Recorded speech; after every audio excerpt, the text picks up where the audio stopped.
南投新义乡莫拉克风采的时节，公路疏顺那个厉害，经过的年lang，主要道路嘅修整工程还系无马进度，乡亲如果无解释到，希望重建单位尽快来做，因为年lang来，唔单止大家嘅农产品运输过困难，对观光产业还个系过大嘅影响。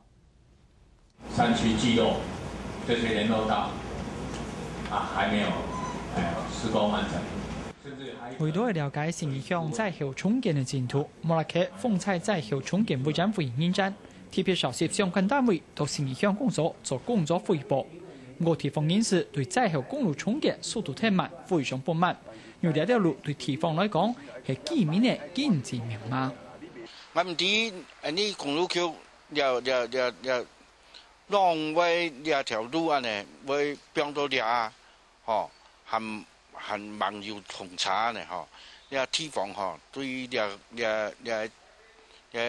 公路桥该做了上车哈，拖到暗晚哈，青岛个延长哈。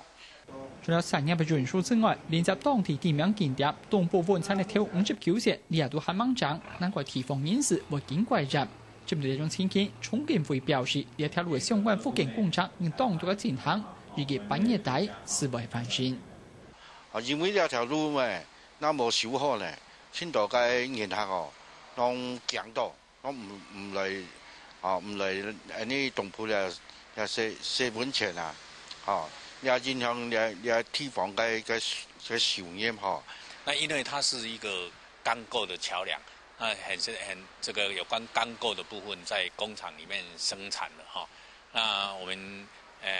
以8月底希望能夠完成為控管的目標啦。重建會表示，這條地線中環公路有4個地方變到東岩處，我認為規劃設計當複雜，估計經費唔大，將冇乜嘅進度。我公路總局已經調整至上來幾倍，預計最近是會進行發包為作業，加速重建工程。下次李峰基南投報道。